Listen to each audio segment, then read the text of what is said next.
Woohoo, welcome back. Today we're going to be working with combining functions. Yay! And to begin with, we're going to combine functions simply by adding, subtracting, multiplying, and dividing them. Woohoo! And then you can see the ghost of math future back there, where we're going to be using a graph to combine functions, which I know everyone's very excited about. So let's go ahead and get started. So, to begin with, addition in this case is not as complicated as it may look. This is a fancy way of writing it, but it just means you're going to take f of x and add it to g of x, which means we just take x plus 4 and add it to x squared plus 2x minus 8. So we've got the two functions, and we're going to add them. Since we're adding, none of the signs will change. So it's a simple, relatively simple matter of taking x plus 4 plus x squared plus 2x minus 8 and adding and combining like terms. So for example, I've got the x squared, I've got an x and a 2x, and then I've got a plus 4 and a minus 8. Woohoo! Now, in terms of the domain, well, for f of x, which is x plus 4, it's a very straightforward function. It says take a value, add 4 to it. And so the domain here is going to be all reals. Now, since we're going to be dealing with multiple domains, you may want to put a little name tag and say the domain of f is the set of all reals. And then g of x, well, it's a little bit more complicated. It's a quadratic, but it's still a polynomial. You're squaring x, adding 2x, and subtracting 8. So the domain of g also is a set of reals.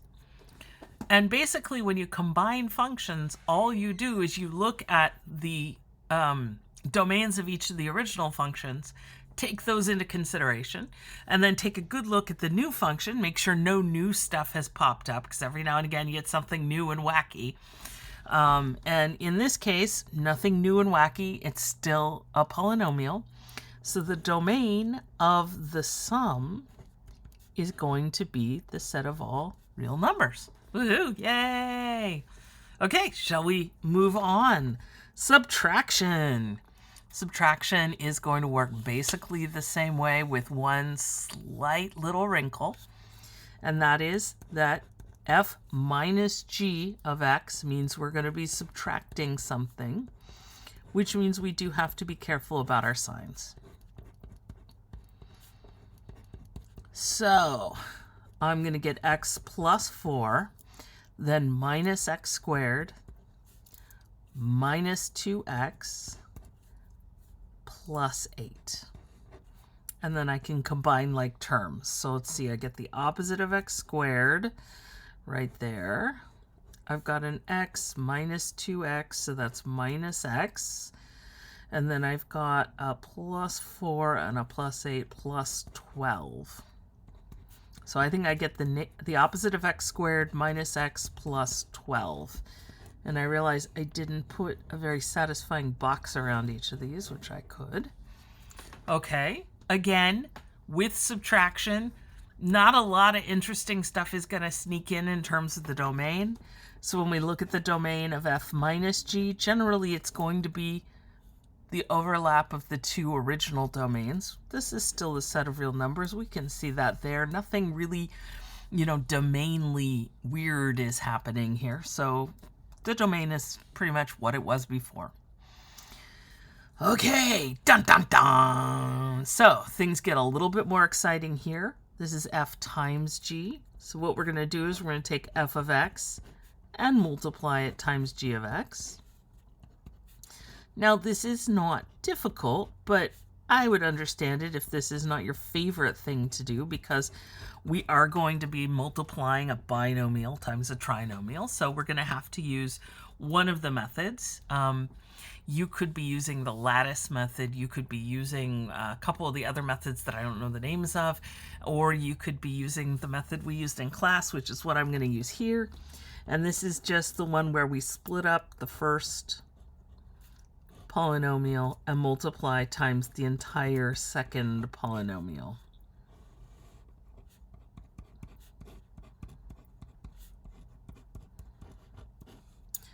So I get x cubed plus 2x squared minus 8x plus 4x squared plus 8x minus 32. Okay, how does that look? Okay, so I've got an x cubed here, and I've got a plus 2x squared and a plus 4x squared, so that's a plus 6x squared. Interestingly enough, my x term cancels out. Minus 8x plus 8x, so I don't have an x term, and then I've got a negative 32. Now, even though that was a little bit more work, we're still not doing anything that would cause a wrinkle for the domain. So the domain here of f times g is still going to be the set of all real numbers. And generally, that's the way it goes. Domains with, when you combine functions like this first part, adding, subtracting, multiplying, generally the domains are very well behaved. And then, dun dun dun, now we're going to divide. And this is going to change everything. Because as soon as you divide two expressions, you are putting one expression into the denominator. So this means that we could potentially have problems because we don't want to let the denominator be 0. So let me just pull this down a little bit so we can see. What I've got is x plus 4 all over x squared plus 2x minus 8. And in fact, the nice thing about this is that that's it. That's what this is equal to. Now, the downside is you may recall that when we've got a ratio of two expressions like this, if you can reduce, you need to reduce. And so in this case, I should check out to see if this factors at all. Because up here I've got an x plus 4, and down here I should see if it does factor. So this is going to factor x squared. It would factor as x, and let's see, maybe plus 4 and minus 2. Take a look at that. 4x minus 2x, that would give us the 2x, plus 4 minus 2 would give us the negative 8. Yep. And now something really interesting happens. The x plus 4's cancel.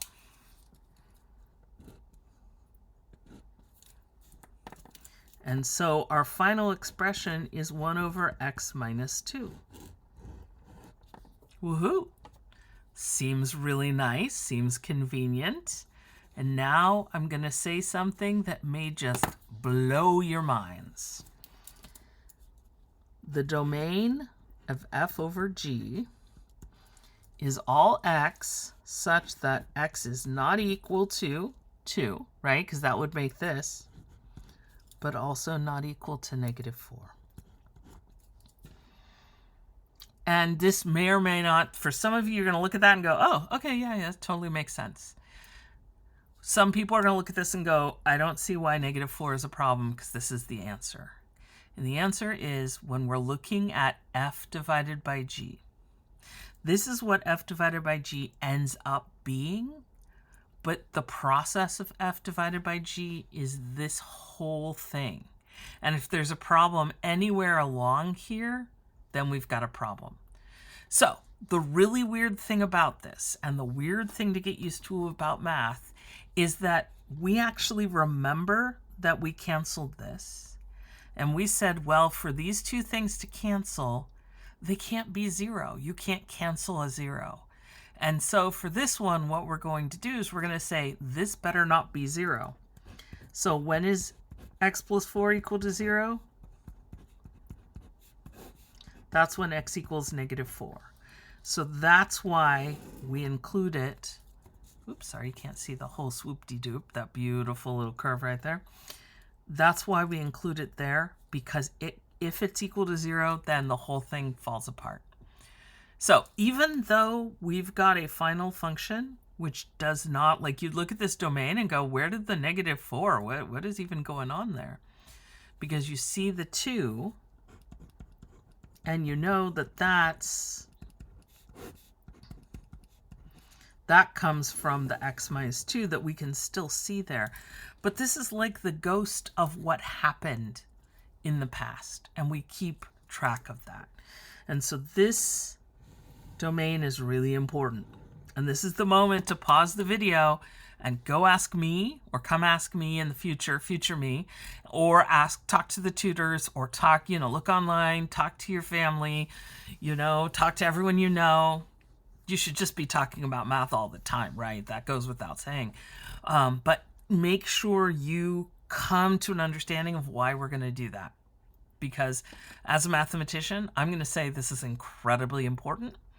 And so even if you don't agree with me, I hope that you will understand why I think it's important, even if you think it's not, if that makes sense. Okay, so, dun dun dun, we finished the first part, and now let us graph some functions, Graphorama.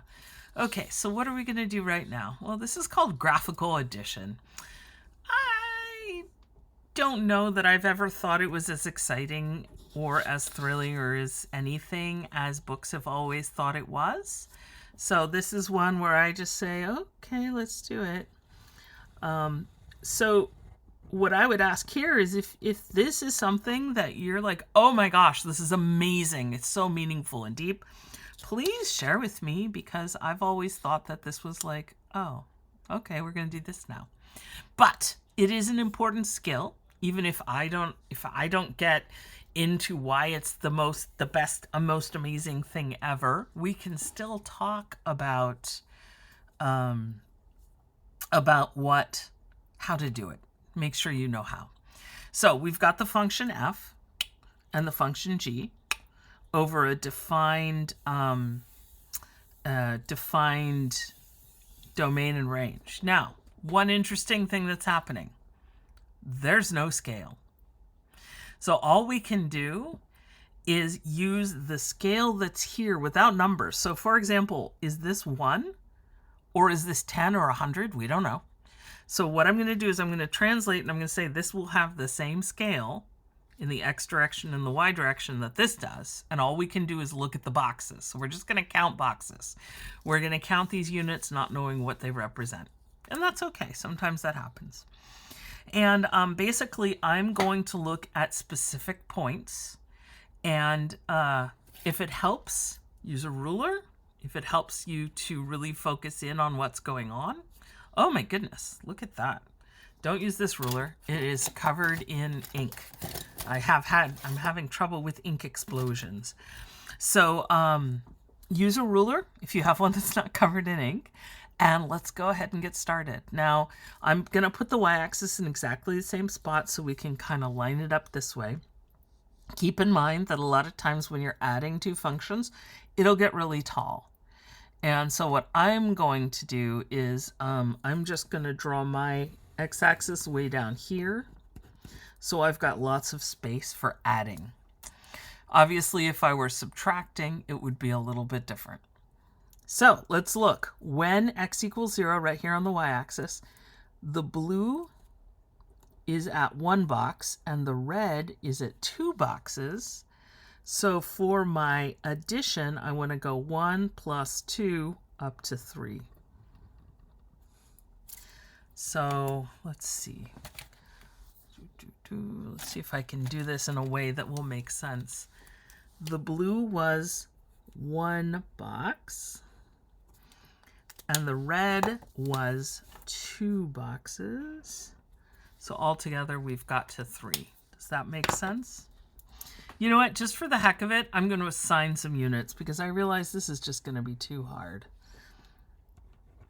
So 1 plus 2 is 3. Now, I've got a lot of points that don't go through anything nice, but I do have one point right here. This does seem to be, let's see, it's 1, 2, 3, 4, 5, 6. So this seems to be the point 6, 2. and this appears to be the 0.6, -2. Do you see that? It's 2 below. And so when I add, remember, we're not adding the x values, we're adding the y values. So at this point, when x equals 6, 1, 2, 3, 4, 5, 6, I tried to line these up exactly the same. At 6, we've got a +2 plus a -2, so the sum is 0.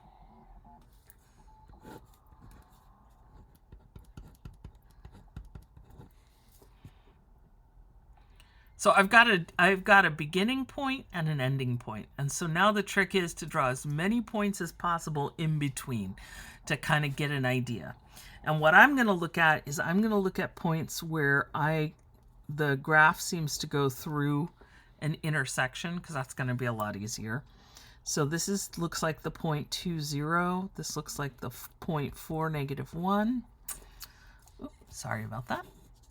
Let's see, this seems to be the 0.2, 1, 2, 3, 4, 2, 4. So here at 2, I've got the blue F is 0 and G is 4. So it looks like I go up here to 4. And then here, I'm going through an intersection. This seems to be the 0.4, 1, 2, 3, 4, 4, 4. Okay. In this case, F is -1. So -1 plus 4 is 3. So I'm back here. Now, this is where things get complicated. How do you draw? How do you connect the dots? And this, I think, is a little bit of my ambivalence towards this, because I find that this part is very, very complicated, right? So what would I say? Well, we can look, for example, at 1. We can say this is 3 and this is 4. At 1, G appears to be a little bit more than 3.5. And the blue appears to be a little bit less than 1/2. So when you add these two values, you get maybe to 4, somewhere around 4.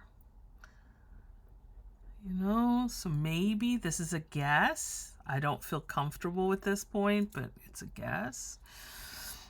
Between here, like at 1.5, this is a very small amount. This is almost 4, so maybe it pops up over 4 a little bit. And that has to do with eyeballing it. So are we going to get it exactly? No. Are there techniques for working with this? Yes. Do I think that they are appropriate at this level? No.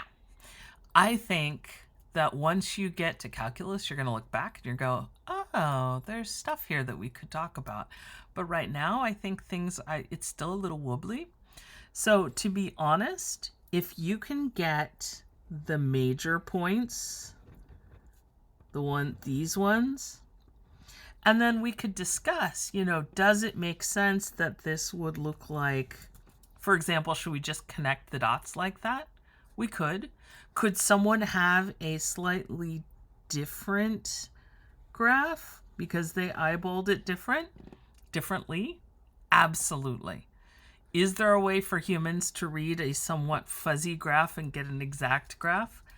I don't think so. So that's where I part ways with the book and thinking that you guys could get obvious. And, in a perfect world, I would say, okay, so what's going on right here at, that's 2, that's 4, and that's 5. So at 5, I'm at almost 4 in the y direction. I'm at -1.5. So that's like 2.5. So maybe I should have been closer to here. Maybe. Right? So the point is eyeballing this means that we're going to have a range of different perspectives on what the answer is. So as far as I'm concerned, if you can get close, I think that's awesome. If you can get the basics, you're doing great. If you want to discuss the finer points with me about how we would actually do this, and you pull out a ruler and actually measure, or the other thing that I've seen people do fairly successfully is that you actually take a piece of paper and, for example, you mark where there's the axis.